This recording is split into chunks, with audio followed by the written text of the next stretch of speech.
Some of those days, you just want to kind of stay in bed.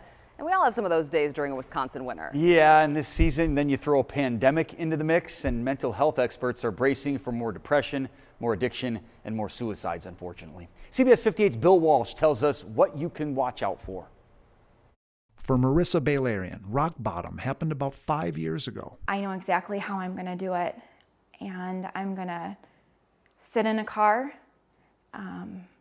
I'm going to turn the car on, and I'm going to die. I'm going to suffocate myself to death. When she moved to Arizona, Bailarian's doctor stopped her medication. She stopped going to therapy, and it set her down a dark path. I ended up getting to the point where I thought that the easiest way out was to die by suicide. But in a time of need, Bailarian sought out help. She checked herself into a mental hospital.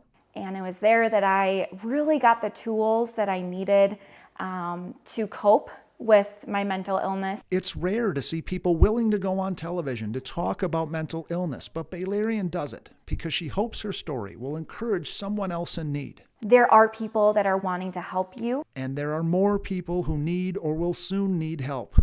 The pandemic is already destroying mental health, and as the saying goes, winter is coming. As it gets colder and there's less light, it's documented people's moods can go down. Jerry Halverson is Chief Medical Officer for Rogers Behavioral Health. The numbers are already jarring. The emergency management system of Milwaukee County in particular have told us that suicides have been up by multiples, have been up by 3 to 4 times what they were before. Depression is up, alcohol and drug dependence are up, overdoses are up, and they all stand to get even worse.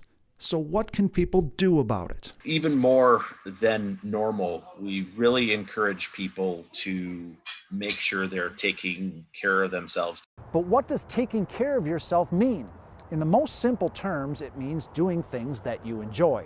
What makes this not simple is that COVID-19 and the winter weather is taking many of the things we enjoy away. The fun things oftentimes that we do in the winter in groups are indoors, and those are going to be of higher risk. Halverson says what we enjoy may have to change. It will take some self-analysis, switching up routines, asking friends or family what works for them. It's a new 2020 thing where we definitely have to figure out how to live and how to do things that we value and enjoy. Also a 2020 thing, asking for professional help if you need it. It's not easy though. When people feel worse, they kind of get used to feeling worse, and they don't necessarily get that they're not really taking care of themselves. Marissa Bailarian says asking for help changed her life, and it can change yours too. There's hope that there is a light at the end of the tunnel. It's going to take some work. It's not easy, but just realizing that you can do it, you can take that next step. Jerry Halverson says there's one thing, simple thing, all of us can do that should help.